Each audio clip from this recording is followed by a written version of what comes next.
Nous partirons cet après-midi d'une parole que m'a inspiré votre temps de prière, qui n'était pas un verset choisi par moi avant ce moment, mais qui m'a été donné sur le moment. Hébreux, le chapitre 4, à partir du verset 12, s'il vous plaît. Hébreux. Est-ce que ma coprédicatrice a sa Bible au moins devant elle? Hébreux chapitre 4, à partir du verset 12. Pour nos auditeurs, nous avons commencé depuis dimanche dernier un séminaire préparatoire à un autre séminaire qui porte sur l'importance de la parole de Dieu. Et dimanche dernier, nous sommes partis de Colossiens, le chapitre 3, le verset 16, où Paul dit que la parole de Dieu habite en vous dans toute sa richesse. Waouh! Que la parole de Dieu habite en vous dans toute sa richesse. Dimanche dernier, l'idée, c'était de nous faire comprendre que la parole de Dieu n'est pas quelque chose, que la parole de Dieu, c'est quelqu'un. Quelqu'un que nous racontent les Écritures. Et c'est en cela que par extension de concept, les Écritures deviennent parole de Dieu. Donc les Écritures sont parole de Dieu parce qu'elles nous racontent celui qui est la parole de Dieu. Et je nous ai montré qu'il y a de l'intérêt justement à nous laisser habiter par ce quelqu'un en faisant une expérience authentique de sa personne. Et je crois que le moment choisi est un moment opportun puisque dans 2-3 jours ce sera Noël et nous aurons en écho cette parole de l'apôtre Jean tirée du prologue de son évangile.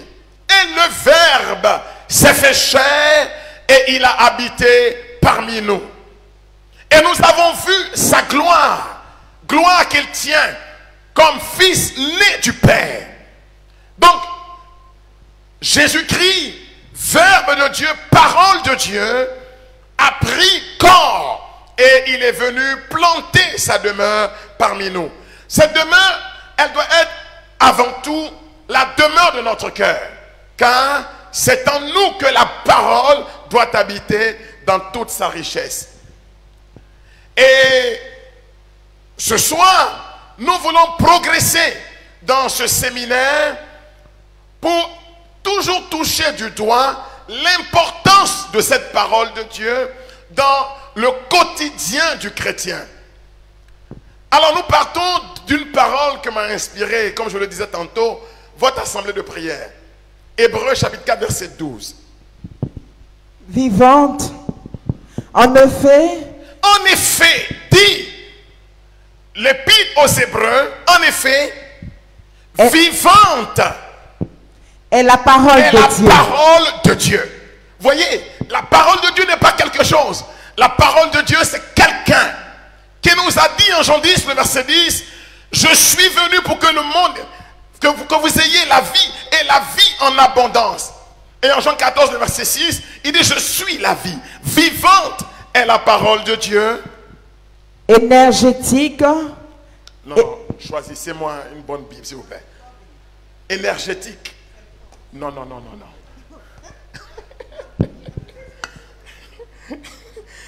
La parole de Dieu a bu une boisson énergétique. Nous reprenons.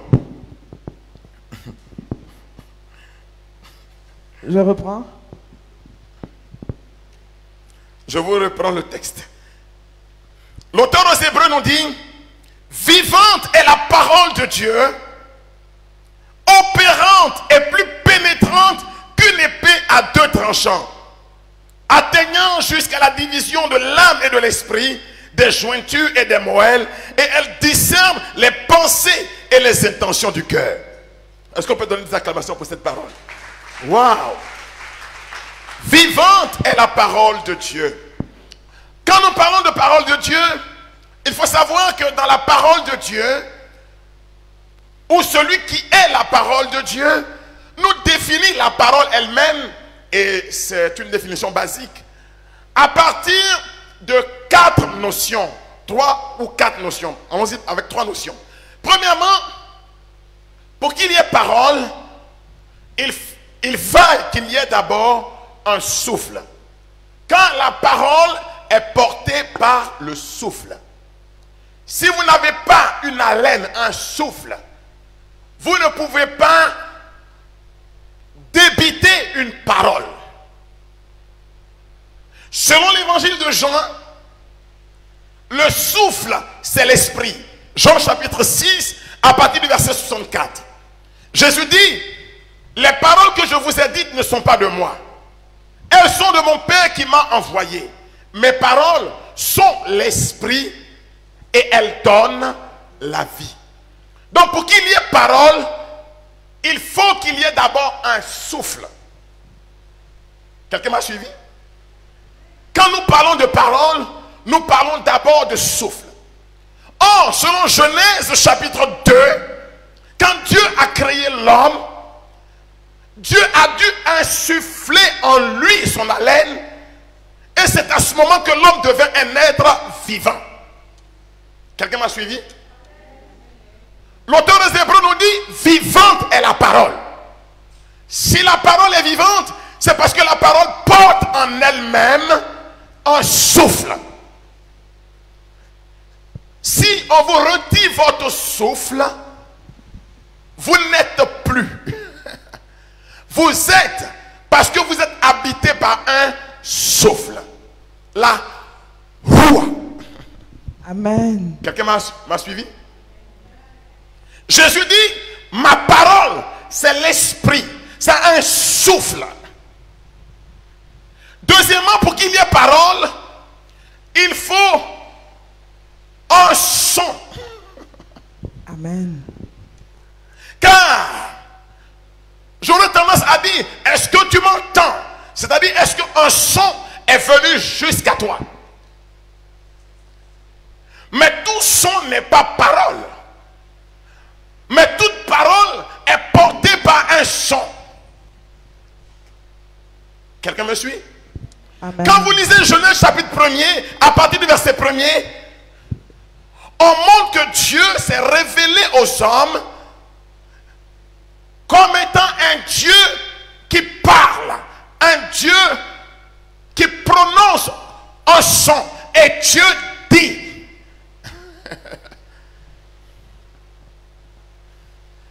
Mais le son ne suffit pas. Voilà pourquoi Jean le Baptiste, du haut de son ministère, car Jésus a dit: des enfants nés de femmes, aucun n'est grand comme Jean. Mais Jean a dit: je suis la voix. Il n'a pas dit: je suis la parole. Qu'est-ce qu'il a dit? Il dit: je suis la voix. Je suis un son. Je suis un souffle. La voix porte la parole, mais la voix n'est pas nécessairement la parole. Amen. Quelqu'un m'a suivi? Amen. Pour qu'il y ait parole, il faut un souffle. Pour qu'il y ait parole, il faut un son. Quelqu'un m'a suivi? Mais pour qu'il y ait parole, parce que le son c'est la vie. Le son, c'est la représentation symbolique de quelque chose qui vit. Produit un son. Le souffle, c'est l'esprit. Le son est ce qui marque que le corps est réellement vivant, n'est-ce pas? Il y a un mouvement dans le son. Or, la vie est dans le mouvement. Troisièmement, Pour qu'il y ait parole, il faut en plus du son une articulation. Je reprends pour vous.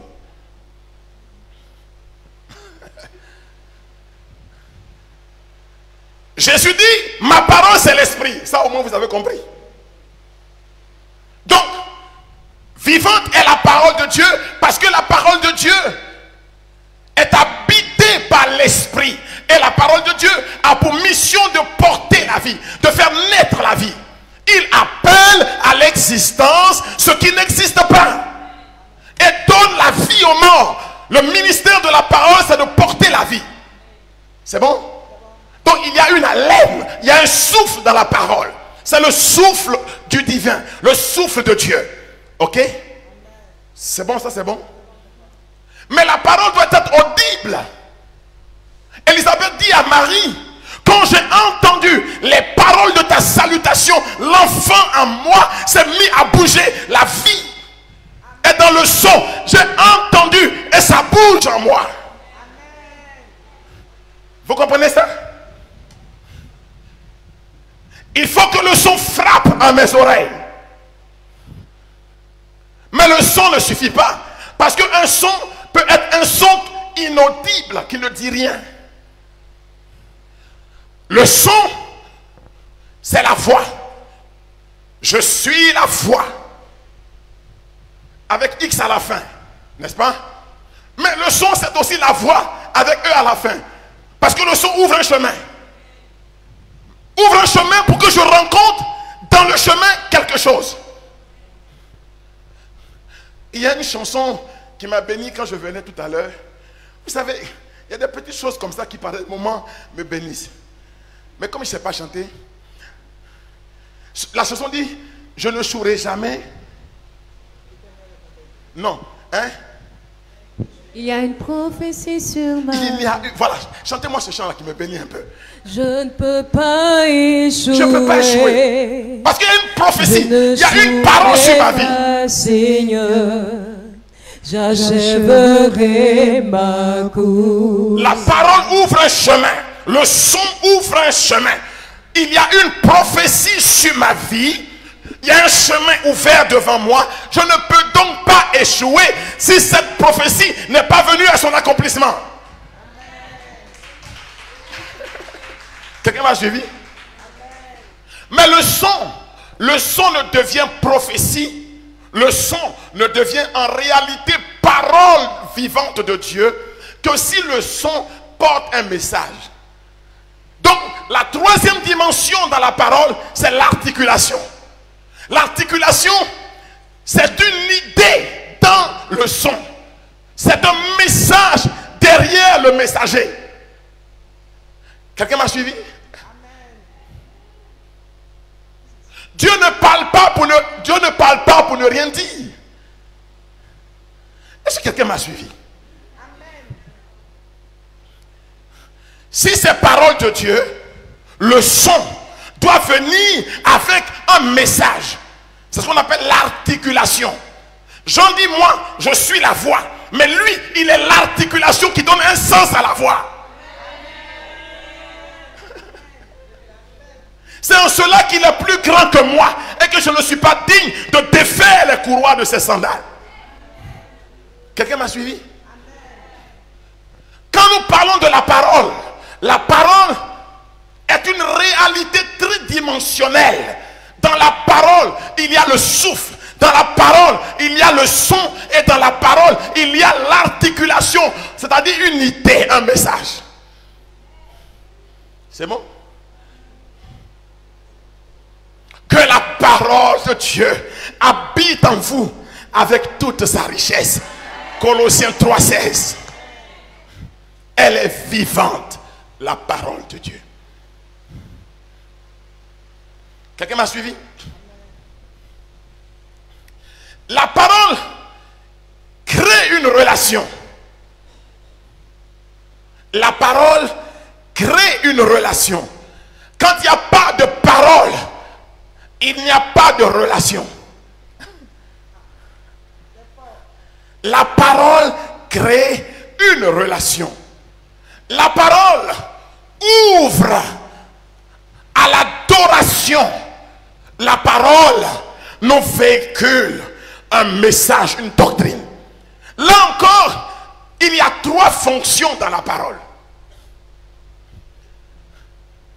La parole est parole pour établir des connexions, pour établir des relations. La parole transforme le chaos, le désordre en cosmos. La parole organise l'univers. La parole soutient l'univers. La parole met de l'ordre dans l'univers. Quelqu'un me suit? C'est la parole qui soutient l'univers. La Bible dit, il soutient l'univers par sa parole. Vous comprenez ça? S'il n'y avait pas de parole, le cosmos serait un grand chaos. Au commencement, la terre était vide, informe et vide. Elle était vague. Mais quand Dieu dit, une harmonie, une relation, une corrélation s'établit dans les choses. Le ministère de la parole, c'est transformer le désordre en ordre organisé. C'est établir des connexions. C'est bon? La deuxième fonction de la parole, le deuxième ministère de la parole, c'est que la parole crée l'adoration. C'est pourquoi la parole est importante pour la liturgie. Je ne peux pas adorer Dieu si la parole ne bâtit pas la capacité de l'adorer. Troisièmement, la parole nous enseigne la pensée de Dieu. Nous enseigne la pensée de Dieu.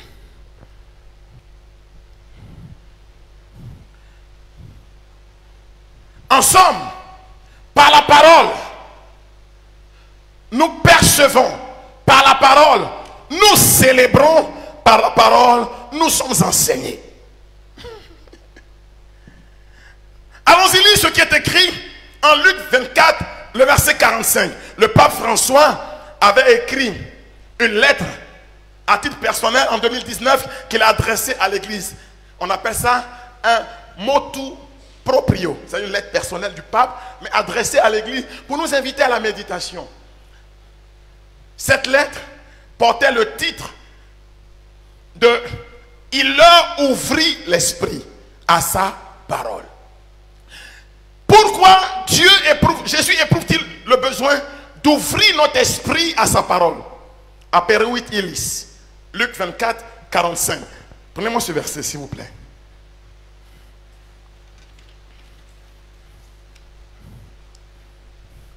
La parole de Dieu est si importante. Alors, il leur ouvrit l'intelligence. Il leur ouvrit l'intelligence pour comprendre les pour Écritures. comprendre les Écritures, sa parole. Pourquoi Jésus éprouve-t-il le besoin d'ouvrir nos intelligences à la compréhension des Écritures? Parce que la parole a certainement une importance et doit devenir le centre de notre existence. Ouvrir notre intelligence à la compréhension des Écritures. Si vous vous souvenez de 2 Timothée 3,15 que j'avais choisi la dernière fois, dans ce texte, premièrement, Paul va nous montrer, il va nous enseigner 4 choses. On va reprendre. 2 Timothée 3, à partir du verset 15. C'est précisément, je crois, le verset 16 et suivant. Je voudrais vous dire l'importance de la parole de Dieu. Et vous montrer 3 ou 4 choses importantes que Paul met en lumière. C'est quoi faire l'expérience de Dieu aujourd'hui pour nous? Comment pouvons-nous faire l'expérience de Dieu? Et vous verrez que de tout temps. L'expérience de Dieu, c'est l'expérience de sa parole. Quelqu'un qui n'a pas eu une expérience de la parole ne peut pas dire qu'il a eu une expérience de Dieu. Regardez par exemple, en Exode le chapitre 3, le temps que mon coprédicateur trouve le texte. En Exode le chapitre 3. Papa, le verset, s'il te plaît. Hein? Le verset 15, c'est ça? Oui, à partir du verset 15. Depuis ta tendre enfance, Paul dit à Timothée, écoute-moi bien, depuis ta tendre enfance, tu connais les saintes écritures. qu'est-ce que tu connais? Les saintes écritures. Les saintes écritures, Elles ont le pouvoir elles ont le pouvoir de te communiquer la sagesse de te communiquer la sagesse qui conduit au salut qui conduit au salut par la foi par la foi. qui est dans le Christ Jésus. Toute écriture Écoutez ce que dit Paul. Paul dit, toute écriture est inspirée de Dieu. est inspirée de qui? De Dieu. Inspirée de qui? De Dieu. Ça veut dire quoi? Toute écriture est inspirée de Dieu. Et utile. Attends. J'ai posé une question. Qu'est-ce que Paul veut dire quand il dit que toute écriture est inspirée de Dieu? Non. Non. Ce que Paul veut dire, c'est que l'expérience de Dieu, c'est l'expérience des Écritures. Et l'expérience des Écritures, c'est l'expérience de Dieu. Paul veut dire que Dieu est dans sa parole et que la parole, c'est Dieu lui-même. C'est ce qu'il veut dire à Timothée. Mais pourquoi Paul dit ça? Vous savez que Paul a été à l'école de Gamaliel, le plus grand des enseignants de son époque, un maître en théologie, quelqu'un qui avait une expérience de Dieu. Et donc Paul a été bien formé, Paul connaissait les Écritures. Paul sait que Dieu, nous ne pouvons pas l'expérimenter en dehors de sa parole. Comment Abraham a expérimenté Dieu? Dites-moi. C'est quand une parole de Dieu a été adressée à Abraham. Dieu lui a dit, Abraham, quitte ta parenté, la maison de ton père, et va vers un pays que je t'indiquerai. Il y a eu un souffle, il y a eu un son, il y a eu un message. C'est ce que Abraham a entendu qui a fait Abraham. Si tu as entendu la parole te fera. Il n'y a pas de destinée sans parole. Il n'y a pas de vision sans parole. Quelqu'un m'a suivi? Ce qui a fait que Abraham est devenu Abraham, c'est la parole. Dieu lui a dit quelque chose. Et vous voyez, le passage de Abraham à Abraham, c'est une seule lettre. Le H divin, le H, le souffle. C'est le souffle. Quand tu entends la parole, le H divin, le nom de Dieu pénètre ton nom. Le souffle de la bouche de Dieu pénètre ta vie. Quelqu'un m'a suivi? Et un changement ontologique s'opère en toi. Dans ta substance, dans ton ipséité, quelque chose s'opère. Les gens te voient dans ton apparence, mais dans ta réalité, tu es un autre. Tu es devenu un autre. Mais ce n'est pas fini. Moïse, qu'est-ce qui a fait de lui le leader et la main de Dieu pour sauver Israël, pour l'enlever de la captivité en Égypte et l'amener vers la terre promise? Qu'est-ce qui a été opéré en lui? Il n'était qu'un petit berger d'à peine 3 moutons d'un vieil homme appelé Jéthro. Il était dans un lieu désertique. Il n'habitait pas Canaan, la terre où coule le lait et le miel. Si tu veux qu'il y ait des changements géographiques, des changements de situation, des changements de positionnement, tu dois faire une expérience. Quelqu'un me suit? Regardez la condition de vie de Moïse. Petit berger de 3 moutons. Qu'est-ce qui a fait de lui le champion qui marche derrière un peuple? Petit berger de 3 moutons dans un désert. Qu'est-ce qui a fait de lui celui qui ouvre les portes de Canaan pour que le peuple aille dans la terre promise? Vous savez ce qui s'est passé? Exode chapitre 3. Exode chapitre 3. Exode chapitre 3. À partir du verset 2. Et nous venons jusqu'au verset 4. Je veux dire à quelqu'un qui m'entend que tes transformations puissantes sont en téléchargement dans ta vie. Amen. Écoutez bien. L'ange du Seigneur lui apparut dans un buisson ardent. Du milieu du buisson et du milieu du feu, il y avait un feu. Mais qui peut savoir ce qui est dans le feu? Ce qui est dans le feu n'a pas un visage. Le visage n'était pas important, mais il fallait une parole. Le verset suivant dit quoi? Il regarda. Le buisson était en feu. Feu, mais ne se consumait pas. Et le buisson ne se consumait pas. Il ne comprenait rien. Rien. Jusque-là, il n'y a pas de changement en lui. Mais le changement qui va venir comment? Écoutez le verset suivant. Verset 4. Le Seigneur vit qu'il avait fait un détour. Le Seigneur vit qu'il faisait un détour. Pour voir. Et Dieu l'appela. Et Dieu l'appela. Une parole. Du milieu du buisson. Une parole vient jusqu'à lui. Et que dit la parole? Moïse. Il dit, me voici. Il dit, me voici. Est-ce que quelqu'un peut dire, me voici? Est-ce que quelqu'un peut dire, me voici? Me voici. À la porte de 2025, Seigneur, me voici. Écoutez bien la suite. Il dit, n'approche pas d'ici. N'approche pas. Retire tes sandales. Débarrasse-toi de ta vision ancienne. Débarrasse-toi de tes projets médiocres. Débarrasse-toi de ta vieille nature. Enlève ça. Parce qu'il y a du nouveau pour toi. Il y a du nouveau pour toi. Amen. Je n'ai pas entendu ton amen. J'ai dit, il y a du nouveau pour toi. Il y a du nouveau pour toi. Amen. Qu'est-ce que Dieu lui dit? Ces chaussures anciennes, l'ancienne vision, l'ancienne trajectoire, les choses anciennes sont passées.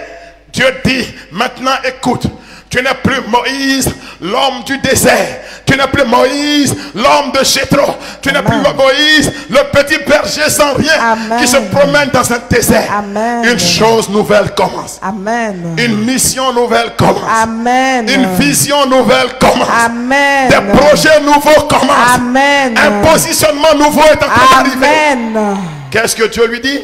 Retire tes sandales de tes pieds, car le lieu où tu te tiens est une terre sainte. Sans la parole, le changement ne peut pas venir. Écoutez ensuite. Il dit, je suis le Dieu de ton père. Je suis le Dieu de ton père. Dieu d'Abraham. Dieu d'Isaac. Dieu de Jacob. Moïse se voila la face. Car il craignait parce qu'une parole de regarder Dieu. Voyez? Et c'est cette parole qui a changé la destinée de Moïse. La suite dit quoi? Dieu lui donne une mission. Moïse se voila la face. Le Seigneur dit à Moïse, j'ai vu la misère de mon peuple en Égypte. Voyez comment le changement arrive? S'il n'y a pas une parole, il n'y a pas changement. Il n'y a pas positionnement nouveau. Il n'y a pas vision. En fait, la vision de ta vie nouvelle est dans la parole elle-même. Amen. Dieu dit à Moïse, ce n'est pas les troupeaux de Jéthro que j'ai vus, mais j'ai vu la misère de mon peuple. En Égypte. Il est en Égypte. Ça veut dire, Moïse, tu ne seras plus l'homme du désert, mais tu seras l'homme qui va maintenant vers l'Égypte. Dieu lui donne sa feuille de route. Dieu lui donne sa feuille de route. C'est pourquoi Jésus, en Luc 4, verset 18, a ouvert le rouleau. Il faut que la parole parle pour que la mission suive. Amen. Dis-moi quelle est la parole que tu as entendue. Je te dirai quelle mission tu pourras accomplir. Oui. Quelqu'un qui n'a rien entendu ne peut rien faire. Qu'est-ce qu'il dit? J'ai vu la misère de mon peuple en Égypte. J'ai vu la misère de mon peuple. Voyez, la transmission du fardeau de Dieu, la communication du fardeau de Dieu, c'est la parole qui nous connecte au sentiment du cœur de Dieu. D'ailleurs, Paul dit aux Colossiens, j'ai prié pour vous depuis le jour où je l'ai appris, afin que vous soyez comblés de la pleine connaissance de sa volonté, en toute intelligence et sagesse. Ça veut dire que si tu n'as pas entendu, tu ne peux pas être porteur de mission. On ne se lève pas comme ça pour aller. Il faut que Dieu te parle. Dis à ton frère, il faut que Dieu te parle. Oui. Il faut que tu fasses une expérience de la parole. J'ai vu la misère de mon peuple en Égypte. Et je l'ai entendu crier. Je l'ai entendu crier. Sous les coups de ses chefs de corvée. Sous les coups de ses chefs de corvée. Oui. Je connais ses souffrances. Je connais ses souffrances. Je suis descendu. Je suis descendu pour le délivrer. Pour le délivrer de la main des Égyptiens. Et qui sera l'instrument de cette mission? Et le faire monter de ce pays vers un bon vaste pays. Et qui sera l'instrument de cette mission? Moïse. C'est Moïse. Mais Moïse est devenu Moïse que nous citons à cause de la parole. S'il n'y avait pas la parole, Moïse serait resté un petit berger au pays de Jéthro. Le changement de paradigme naît par la parole. Amen. Je n'ai pas entendu ton amen. Hein? Amen. Toute écriture est inspirée par Dieu. Donc, dans ce verset de 2 Timothée 3,15, on nous montre que la parole est d'essence divine. La parole vient de Dieu. On connaît l'origine, mais on ne connaît pas seulement que l'origine.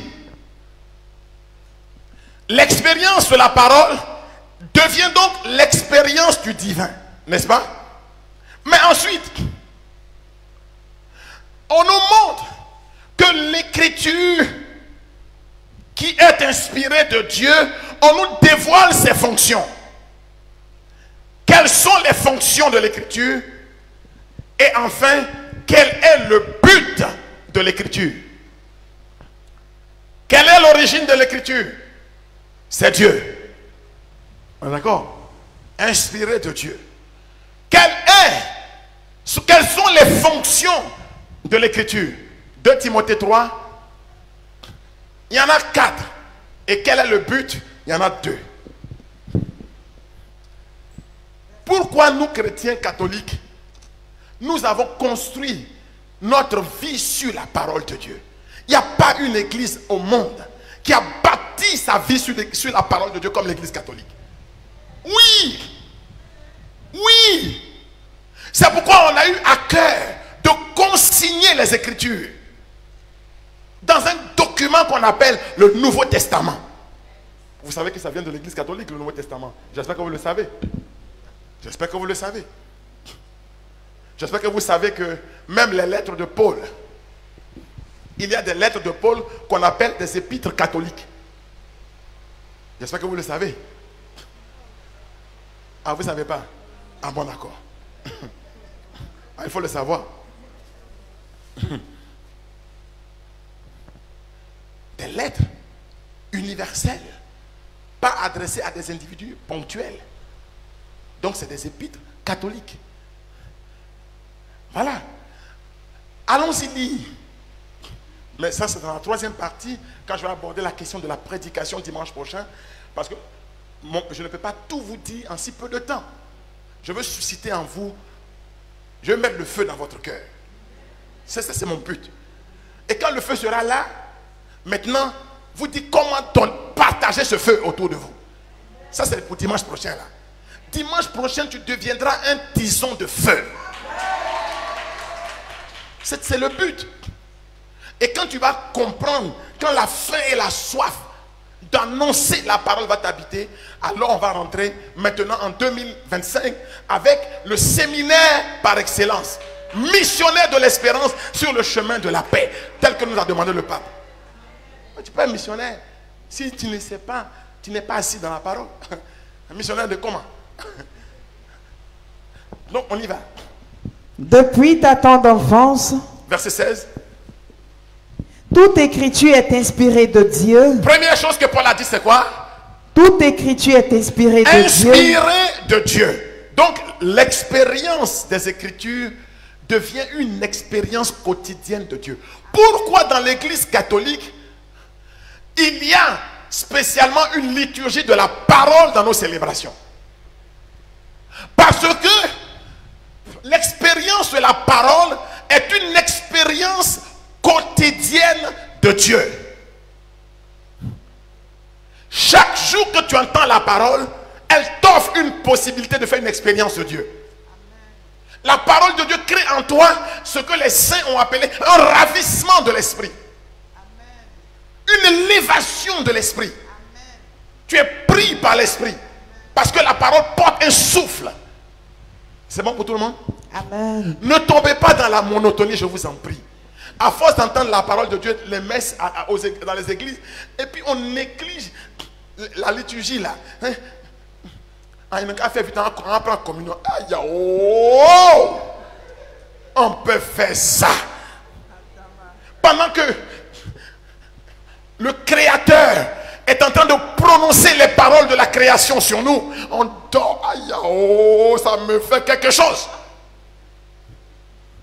Ouais. Les gens ne savent pas que l'église nous met en situation de devenir une nouvelle création à chaque messe.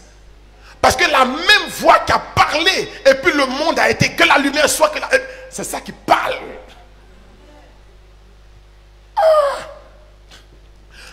Il n'y a pas une partie de la messe qui me tue plus que quand on commence à proclamer la parole. Mes yeux brillent. Il y a quelque chose qui se passe à moi. Et puis je regarde, il y en a qui tirent leur chaîne, ils tombent sur les... Qu'est-ce qui se passe? C'est leur somnifère. Ils roupillent. Ils font un petit somme, une sieste. Aïe, oh! On peut faire ça. Bon, reprenons le discours de Paul. Toute écriture est inspirée de Dieu. Paul dit que l'écriture pour nous doit être mise en lien avec Dieu lui-même, avec le don, avec l'inspiration. C'est-à-dire que Dieu est celui qui a pris l'initiative derrière ceux qui ont écrit, pour faire passer à travers leur écriture son message à lui, son souffle à lui. C'est ce que ça veut dire. L'inspiration, c'est que le Saint-Esprit a conduit la pensée de l'auteur pour que derrière les écritures, on rencontre la parole elle-même. Celui qui parle, c'est-à-dire Dieu. Maintenant, écoutez la suite. Et utile pour enseigner. Paul parle des ministères de la parole, les 4 fonctions de la parole. Premièrement, il dit quoi? Utile pour enseigner. Qu'est-ce qu'il a dit? Utile pour enseigner. Non, pas toi. Qu'est-ce qu'il a dit à vous? Utile pour enseigner. Vous êtes sûr que vous êtes avec moi? Oui. Si vous êtes là, faites comme ça. Ah, tout le monde est là. Donc, la première mission de la parole, c'est quoi? L'enseignement. Est-ce que quelqu'un peut dire enseignement? La catéchèse, catéchéo, enseigner. Enseigner. Deuxièmement, pour encourager. On appelle ça exhorter. Donc la parole est utilisée pour enseigner. L'enseignement et l'exhortation, ce n'est pas la même chose.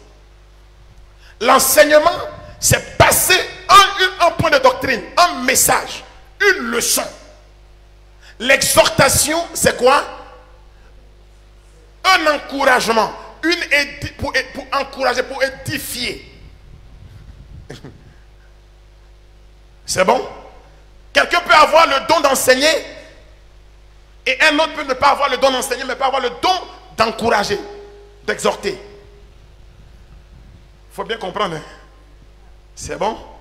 Quand je vais aborder dimanche prochain les questions de la prédication, j'ai abordé toutes ces nuances. Parce qu'il y a des gens qui pensent qu'eux, ils ne vont jamais prendre le micro parce qu'ils ne vont pas faire comme le Père Raoul. C'est une erreur. Vous risquez d'enterrer votre talent et on va vous demander des comptes.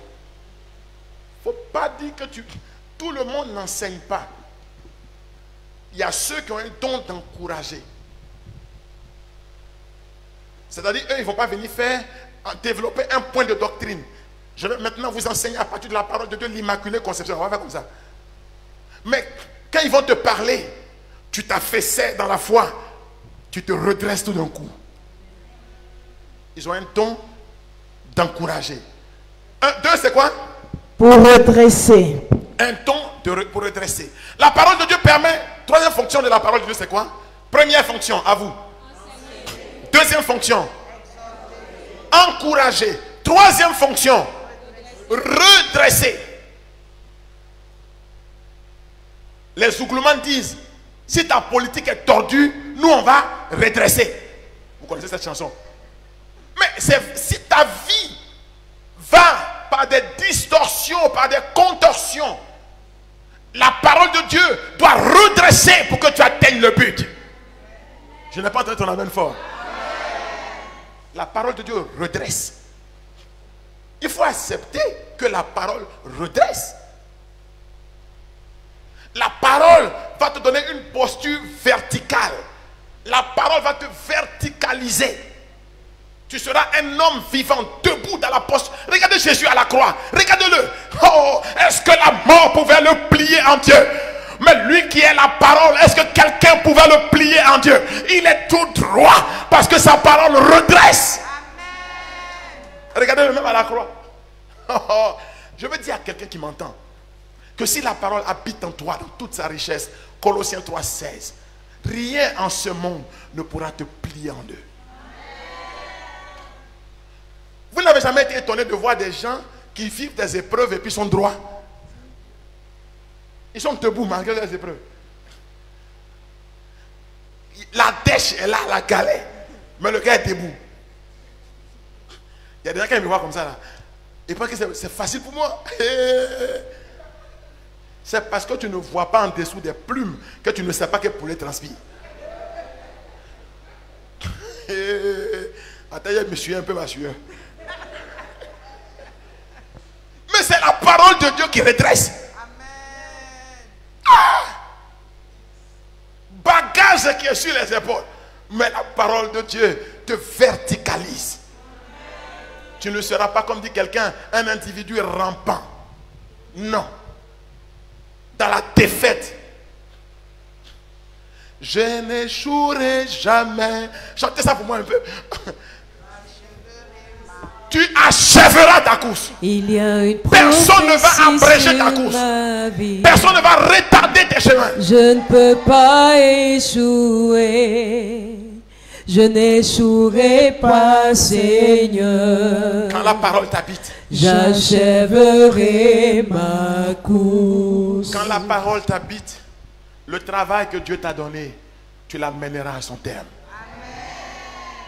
Oui. Oui, c'est de ça qu'il s'agit. Première fonction de la parole. Il faut que ça sorte maintenant comme ça. Quand vous allez arriver à la maison, allez bluffer les gens là-bas. Oui ma chérie, quand c'est ta femme. Ou oui mon chéri, quand c'est ton mari. Quand c'est ton enfant. Et venez ici les enfants. Est-ce que vous connaissez les fonctions de la parole de Dieu? Premièrement, elle enseigne. Mon cher, tu es ignorant jusqu'au jour où tu entends quelque chose. Quand tu as fini d'entendre, tu n'es plus ignorant. Un jour, on a demandé à Albert Einstein, l'homme le plus intelligent du monde, n'est-ce pas? Albert Einstein, le grand mathématicien. On lui a demandé dans sa vie, quel est l'homme le plus intelligent qu'il a rencontré? Réponse d'Einstein, mon chauffeur. On dit quoi, ton chauffeur? Il dit oui, mon chauffeur. On dit mais pourquoi ton chauffeur est l'homme le plus intelligent du monde? Il dit mon chauffeur m'avait toujours accompagné partout où je partais faire une conférence. À force d'écouter ma conférence, je ne savais pas qu'il avait fini par la connaître par cœur.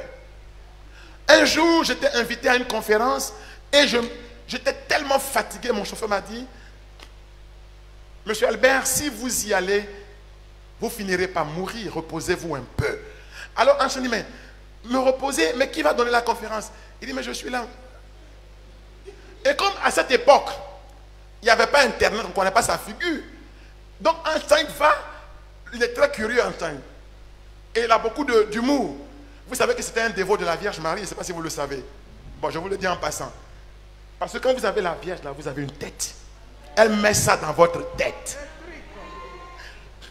Alors Einstein arrive là-bas, il est assis au premier banc, puis il regarde son chauffeur. Le chauffeur a répété la leçon avec brillance.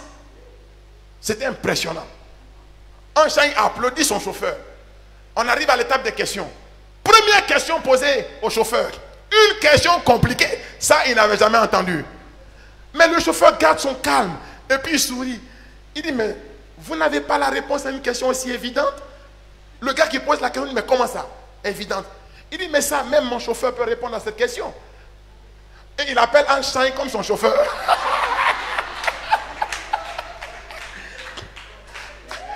Alors Einstein joue le jeu.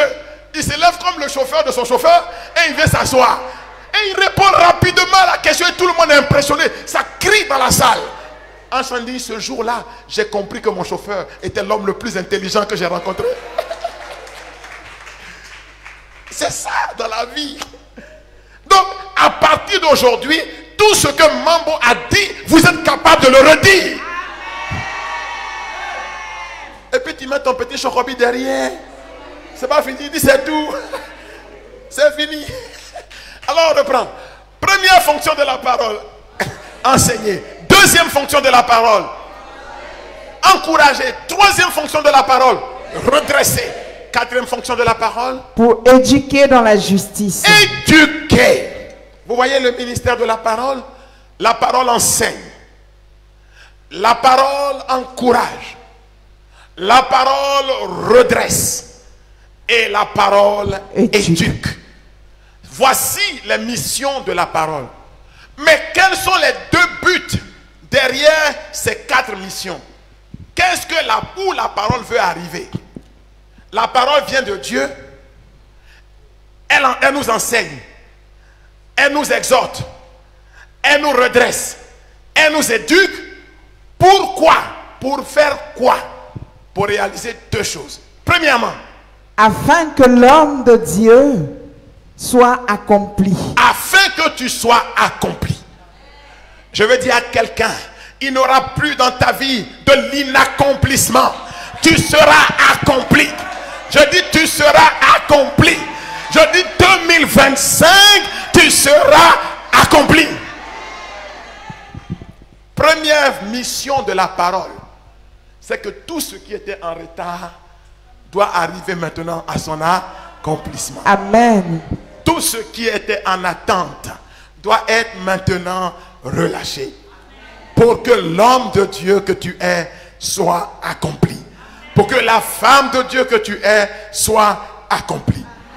Tout ça pour ton accomplissement. Première mission, premier but derrière tout ce que je vous ai dit, c'est ton accomplissement. Amen. Il faut que tu sois debout. Il faut que tu sois accompli. Deuxième chose. Équipé. Et que tu sois équipé pour toute œuvre bonne. Toute œuvre bonne. Dis je reçois. Lève tes mains, dis je reçois. Dieu est en train de t'équiper pour que toutes les œuvres de tes mains soient bonnes. Tout ce qui ne marchait pas doit marcher. Que tu sois équipé pour toute œuvre bonne. Que tu deviennes, comme dit Monseigneur Alexis, mon évêque, sacramentum bonitatis, un sacrement du bien. C'est toi-même là, tu es un sacrement du bien. C'est-à-dire le signe et l'instrument par lequel la grâce qu'on appelle le bien arrive. Vous avez compris ça? Oui, tu dois devenir, comme disait Saint Irénée, il dit Dieu s'est fait homme pour que nous devenions Dieu. Tu dois devenir comme Dieu. Je n'ai pas entendu ton amen. Amen. Mais quand on dit ça, les gens ne disent pas amen. Moi, ça m'étonne. Parce que les disciples de Paul, qui ont écrit les actes des apôtres, ont dit eux-mêmes que nous sommes de la race de Dieu. Amen. Tu n'as pas entendu ton amen. Amen. Nous sommes de la race de Dieu. Laissez-moi vous donner ce verset-là rapidement. Nous sommes de la race de Dieu. Acte 17, 28 à 29. Acte 17, 28 à 29. Acte chapitre 17, les versets 28 au verset 29. Écoutez bien ce que dit la parole de Dieu. La parole de Dieu, là, c'est important. Hein? Attrape la parole de Dieu. Et aucun fétiche, aucune puissance diabolique ne t'enfermera. Oui, la parole de Dieu est puissante. Elle est vivante, la parole de Dieu. Car c'est en lui que nous avons la vie. Le mouvement et l'être. Comme l'ont dit certains de vos poètes. Car nous sommes de sa race. Nous sommes de sa race. Nous sommes de sa race. Nous sommes de sa race. Nous sommes de sa race. De sa race. Continue. Alors, puisque nous sommes la race de Dieu, nous sommes de la race de Dieu, nous ne devons pas penser que la divinité ressemble à de l'or, de l'argent ou du marbre, sculpture de l'art et de l'imagination de l'homme. On acclame cette parole de Dieu. Amen. Nous sommes de la race de Dieu. Et nous sommes de la race de Dieu. Pas parce que d'abord, il nous a fait à son image et à sa ressemblance. Mais parce que dans 3 jours, il a montré que tu es capax Dei, que Dieu peut habiter un corps d'homme. Aïe, aïe, aïe, aïe, aïe, aïe, aïe. Et le Verbe s'est fait chair et il a habité parmi nous. Oui, oui. Jésus-Christ nous a donné le droit légal de revendiquer que nous sommes de la race de Dieu. Vous savez, quand vous êtes de la race de quelqu'un, c'est facile à savoir. Vous devez être compatible. Ça s'appelle le groupe sanguin. Vous devez devenir compatible. Or, nous mangeons sa chair et nous buvons son sang. Sans rejet, c'est que nous sommes compatibles avec lui. Extraordinaire. Celui qui mange ma chair et boit mon sang demeure en moi et moi je demeure en lui. Nous sommes compatibles. Je suis compatible avec le Fils de Dieu. Oui. Vous comprenez ça? Nous sommes de sa race. Y a-t-il ici des gens qui sont de sa race? Alléluia. Voilà le message que je voulais passer ce soir. Pour nous dire combien l'expérience de la parole devient pour nous l'expérience de Dieu lui-même. Et combien la parole doit devenir pour nous une référence importante de notre vie. Je voudrais vous faire l'économie de tous ces papiers et terminer, comme j'ai parlé beaucoup, je vais vous faire l'économie de tous ces papiers. Je voudrais terminer en abordant cette dernière question. Vous savez, on va lire dans le livre du Deutéronome. Je prends ma conclusion. Les autres éléments, je vais vous donner ça le dimanche prochain, pour ne pas faire trop long. Deutéronome, au chapitre 6, du verset 6 au verset 9. La parole de Dieu doit provoquer en nous, et c'était mon but, avant d'arriver là, 2 grandes émotions. Il y a 2 grandes émotions que la parole de Dieu doit créer en nous. C'était mon but ce soir. Premièrement, quand vous lisez en Luc, ma fille laisse d'abord mon Deutéronome, il faut sticker ça, mais on va repartir. Luc chapitre 24. Je crois que c'est le verset 23 que je trouve ça à mon nom aussi rapidement. C'est le témoignage des disciples d'Emmaüs. Ça, c'est quelque chose qui me touche beaucoup. Luc 24, 32. Luc 24, verset 32. La preuve que tu fais une expérience de la parole, c'est que l'expérience de la parole crée quelque chose dans ton cœur. Si cette chose, tu ne la ressens pas, c'est que tu n'as pas encore fait l'expérience de la parole. Je suis sûr que beaucoup parmi vous, pendant que nous parlons et que nous citons la parole, il y a quelque chose qui se passe en vous, n'est-ce pas? C'est la preuve que tu fais une expérience de la parole. Ce n'est pas une expérience du Père Raoul. Ce qui te touche, ce n'est pas l'éloquence d'un discours, mais c'est la puissance qui est dans la parole. Amen. Luc chapitre 24, le verset 32. Et il se dit l'un à l'autre. Les disciples d'Emmaüs, après avoir reconnu Jésus à la fraction du pain, ont commencé à se dire, et que leurs yeux se sont ouverts, ils ont commencé à se dire l'un à l'autre. Notre cœur ne brûlait-il pas? Nos cœurs n'étaient-ils pas brûlants au-dedans de nous? En nous, tandis qu'il nous parlait en chemin. Quand il nous parlait en chemin et nous expliquait. Et nous ouvrit les Écritures. Les Écritures. Quand la parole de Dieu frappe dans ton esprit, il y a quelque chose qui se passe dans ton cœur. Est-ce que vous ne ressentez pas ça? Et c'est ce ressenti qui fait que parfois quand on prêche, des gens se lèvent et puis disent Alléluia. Ce ressenti n'est pas provoqué par le prédicateur, mais ce ressenti est provoqué par la parole de Dieu qui vient dans ton cœur. Amen. Est-ce que quelqu'un m'a entendu? La parole de Dieu a vocation de brûler notre cœur. Elle nous met au chaud. Tu n'auras plus froid dans ta vie. Parce qu'un feu habite en toi. Il y a un feu qui brûle en moi. On chante ça dans un cantique du renouveau. Ce feu qui brûle, c'est là le feu de la parole. Si la parole n'habite pas en toi, le feu n'habitera pas en toi. Je vois des gens qui disent, venons faire fusion de l'esprit, le feu va venir. Mais le feu qui vient par l'esprit là, c'est le feu qui est subséquent à la parole. Oui. C'est la parole qui entretient le feu en nous. Dis à ton voisin, tu as besoin de la parole. C'est la parole qui nous fait demeurer en Dieu. Jésus dit en Jean 15, le verset 8 et 9. Si vous demeurez en moi. Alors je demandais à Jésus, mais comment? Il répond, et si mes paroles demeurent en vous? Donc quand la parole de Dieu demeure en toi, la conséquence c'est que toi tu demeures en Dieu.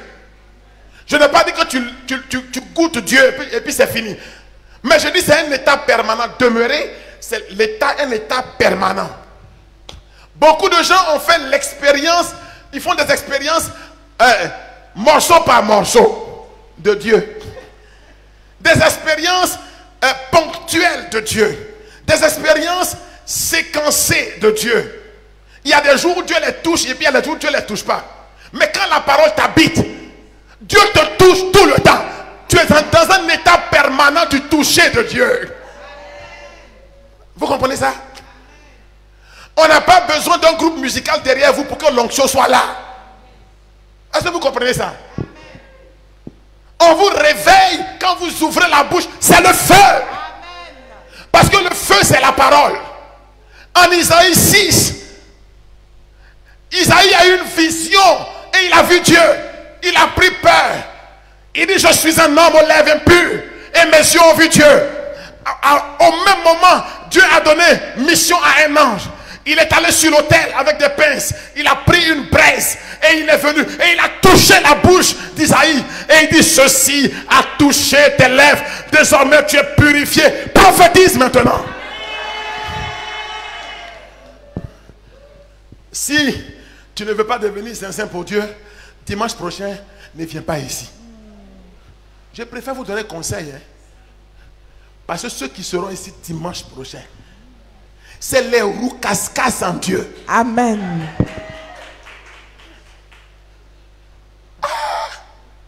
Isaïe a pris sol. Il a pris des baies. Amusez-vous. Est-ce que vous connaissez la puissance de la parole? Les disciples même étaient dans un état, ils étaient subjugués. Ils lui disent, mais d'où lui vient cette autorité? Et même les démons lui sont soumis. Ils n'enseignent pas comme nos pharisiens. Ils parlent en homme qui a autorité. Ah oui. C'est ce qui va se passer. Une autorité nouvelle. Il y a de l'autorité dans la parole. Amen. Il y a de l'autorité dans la parole. Amen. Il y a de l'autorité dans la parole. Les démons lui étaient soumis. Quand il disait une parole, ils étaient obligés de plier la tête. Oui. Jésus, c'est la parole. C'est la parole. Quand il débarquait, les démons commençaient à s'agiter. Vous savez, quand j'étais jeune, j'ai assisté à une scène qui m'a trop édifié. Non, là, j'ai aimé le sacerdoce. Il y avait un père franciscain, il est mort maintenant. Il habitait derrière ici. Le frère Epiphane. Un homme convaincu de Jésus. C'était une messe, une assemblée ou je ne sais pas quoi. Et puis ça brille, tout ça là. Et puis le vieil homme, dans sa bulle franciscaine, avec sa corde, il s'est tapé sur ça là. Quand il est entré comme ça, par la nef là, au milieu, hein, quand il a mis pied dans l'église comme ça, les gens qui étaient faits prier calmement. J'ai dit, mais ça vient d'où encore? Je me suis dit, mais ça c'est quelle autorité ça? Quand il est rentré comme ça, il n'a pas parlé. Mais j'ai compris l'évangile. Des gens ont commencé à tomber ici, à tomber là, des cris dans l'église. J'ai dit, aïe, mais le gars il n'a encore rien dit. Et s'il parle maintenant? Non, 2025 là, vous devez marcher avec l'autorité de votre Seigneur. Vous devez marcher avec l'autorité de votre Seigneur. Vous comprenez ça? De quoi je parlais puis je suis arrivé là-bas même. Vous devez marcher avec l'autorité de votre Seigneur. Première émotion que la parole doit provoquer, c'est que la parole doit mettre un feu dans notre cœur. Vous savez, quand ce feu vous habite, c'est tellement intense que vous n'avez plus faim. Vous pouvez avoir des besoins, mais ce n'est plus l'essentiel pour vous. Deuxième sentiment, c'est un bonheur d'entendre la parole. Je me rappelle que quand nous autres on a fait notre conversion et qu'on entendait que quelqu'un priait quelque part, ce n'était pas les prières qui nous intéressaient. On voulait aller écouter la parole. Avec mon frère Alphonse, qui est au Divin Amour, qui est prêtre. Mais on a usé nos chaussures pour chercher prédication. Maintenant les gens cherchent miracle. Mais nous on cherchait prédication. Je me rappelle que Alphonse et moi on est allés dans une assemblée évangélique. Tellement on avait soif. Et le prédicateur s'appelait Mbandenga. Je dis, on le voyait assez jeune à l'époque. Hein. Mais quand il prêchait, Alphonse et moi, on se pinçait. T'as entendu la révélation? Oh. Mais nos cœurs étaient assoiffés de Dieu. Il y a un chant là qui dit assoiffé de Dieu. Chantez ça pour moi. Hein? Il y a une soif en moi. Je suis assoiffé, je tant d'onction descend sur moi. La soif, la soif. Je suis disposé, assoiffé. Est-ce que vous avez soif? Est-ce que vous avez soif? Sur moi. Est-ce que vous avez soif? Je suis disposé, assoiffé, que ton onction descend sur moi. Il faut que tu aies faim et soif. On va lire, c'est le deuxième sentiment, la soif. Jérémie 17. Je cherche le texte. Jérémie 17. Si quelqu'un a le verset.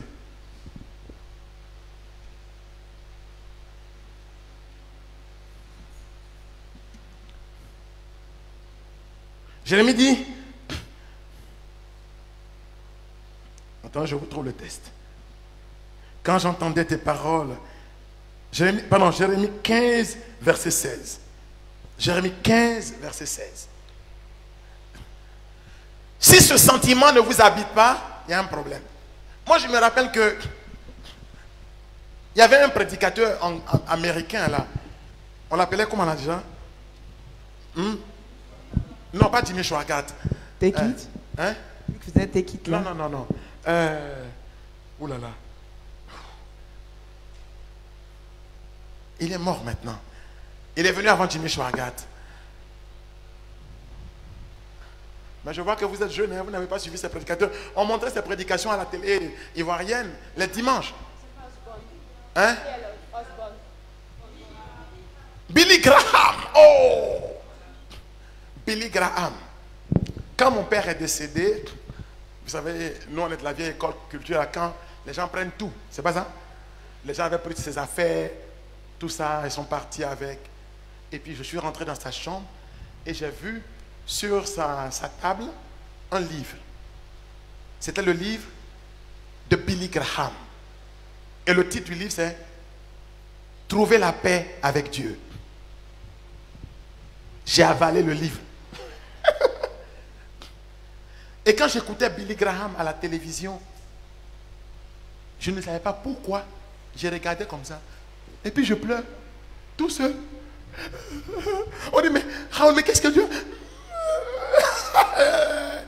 Non, les gens ont relâché la parole. Et la parole a travaillé dans notre esprit. Aujourd'hui, les gens ne comprennent pas que le miracle, c'est la parole elle-même. Le miracle, c'est la parole. Le miracle, c'est la parole. Paul dit aux Romains, c'est la puissance dont Dieu se sert pour le salut de quiconque croit. Donc le miracle, c'est la parole. Lis-moi Jérémie 15, verset 16. Écoutez bien. Dès que je trouvais tes paroles. Quand je rencontrais tes paroles. Jérémie dit, quand je rencontrais tes paroles. Vous voyez comment Jérémie parle de la parole? Il parle de rencontre. Ça veut dire la parole est un être personnel. C'est quelqu'un la parole. Il dit quand je rencontrais tes paroles. Je les dévorais. Je les quoi? Je les dévorais. Est-ce que vous dévorez la parole? Est-ce que vous mangez la parole? Je les dévorais. Ça dit j'avais faim et soif. Mes deux mains, mes deux pieds, je mange avec tout ça. La parole. Je les dévorais. Pourquoi je les dévorais? Ta parole m'a réjoui. Car elle faisait, j'aime pas beaucoup cette version, car elle faisait les délices de mon cœur. Les deux versions, qu'est-ce que tu préfères? Non, écoute-moi, les deux versions, qu'est-ce que tu préfères? Les délices de mon cœur. Ah, voilà, quand je rencontrais tes paroles, je les dévorais. Car elle faisait les délices de mon cœur. Est-ce que vous comprenez ça? Ça dit, la parole là, ça met quelque chose dans ton cœur là, ça fait soin, on ne peut même pas expliquer avec des mots. Ça fait pas ça dans votre cœur. Mais c'est ça. Le feu, et il y a un goût. Ça brûle et puis il y a un goût derrière. C'est comme manger des cola qui boit de l'eau.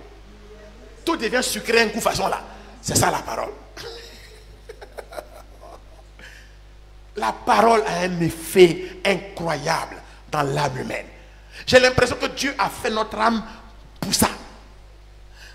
C'est comme si la parole devait habiter naturellement notre âme, comme le super doit habiter naturellement le réservoir de ma petite voiture blanche là. C'est super qui va dedans. Si tu mets diesel, tu es mort.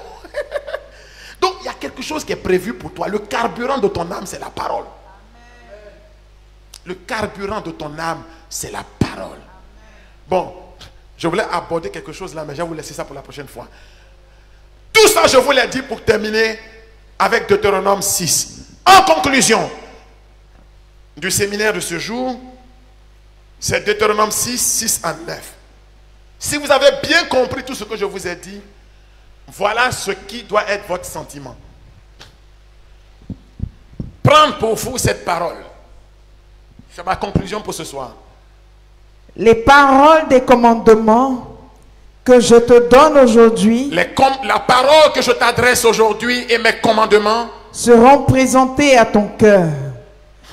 Seront présentés à ton cœur. Non, vas-y. Après, je vais lire dans ma version. Seront présentés à ton cœur. Tu les répéteras à tes fils. Répète ces paroles à tes fils. Tu les diras. Messieurs, mesdames, quand vous rentrerez chez vous, ne gardez pas ce que vous avez entendu pour vous. Faites asseoir vos enfants et répétez-les les paroles de Dieu. Et si vous n'avez pas l'habitude de lire ou si ça vous fatigue de lire, appelez votre enfant et puis dites-lui, lis-moi les psaumes. Faites lire la parole de Dieu à vos enfants. Vous savez, un enfant est content quand sa maman lui dit, il faut me lire, lis-moi ce texte. Les papas, faites ça. Je vous assure que ce qui fait que les Juifs avaient un abga, un quotient supérieur, c'est la parole de Dieu. Il faut répéter la parole à leurs enfants. Et il leur demande même d'apprendre des textes entiers par cœur. Et cette technique développent leur capacité de rétention, leur quotient intellectuel. C'est pour cela qu'ils ont eu des surdoués. Je vous ai parlé d'Einstein. Il avait du sang juif. Quand vos enfants, vous leur demandez de vous lire les évangiles, la parole de Dieu, mais vous ne savez pas ce que vous produisez en eux. L'esprit de science et de connaissance investit leur esprit. Pendant les vacances, amusez-vous à ça. Ou les samedis, ou même tous les jours. Appelez votre enfant, il a fini d'étudier. Hé, Junior, viens. Il faut me lire le psaume premier. Lis-moi le psaume 23. Lis-moi le psaume 37. Faites ça.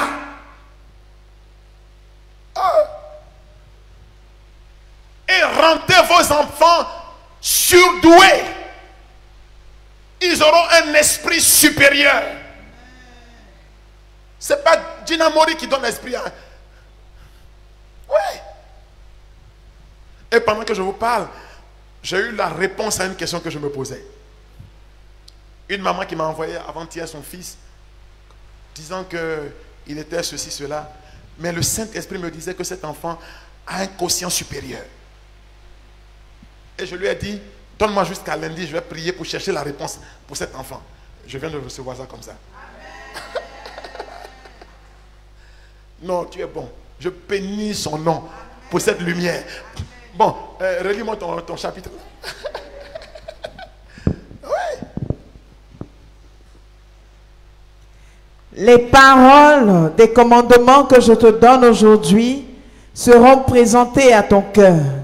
Tu les répéteras à tes fils, tu les leur diras quand tu resteras chez toi, quand tu marcheras sur la route, quand tu seras couché et quand tu seras debout.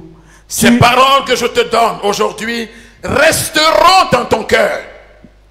Tu les rediras à tes fils, tu les répéteras sans cesse, à la maison ou en voyage, que tu sois couché ou que tu te sois levé. Tu les attacheras à ton poignet comme un signe. Elles seront un bandeau sur ton front. Tu les inscriras à l'entrée de ta maison et aux portes de ta ville. Quand le Seigneur ton Dieu te fera entrer dans le pays qu'il a juré à tes pères, Abraham, Isaac et Jacob, de te les donner. Quand tu auras des villes grandes et belles et que tu n'as pas bâties, des maisons pleines de richesses que tu n'as pas entassées, des citernes que tu n'as pas creusées, des vignes et des oliveraies que tu n'as pas plantées. Quand tu auras bien mangé et te seras rassasié, alors garde-toi d'oublier le Seigneur, lui qui t'a fait sortir d'Égypte et de la maison d'esclavage. Oui, mon frère, ma soeur, si tu serres la parole de Dieu contre ton cœur, l'abondance viendra chez toi. Et tous les jours de ta vie, la grâce et le bonheur t'accompagneront. Amen.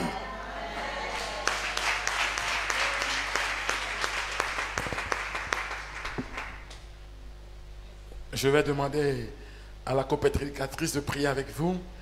Dimanche prochain, je vous parlerai du parcours de la parole dans notre esprit. Ce que nous devons faire avec la parole de Dieu. Et tout ce que nous faisons avec elle. Nous ferons cela. Ça sera un petit cours de Lectio Divina et de Missio à la fin. Pour que vous ayez également les outils de la prédication. Que Dieu vous bénisse. Alors nous nous tenons debout s'il vous plaît et nous donnons une offrande d'accueil.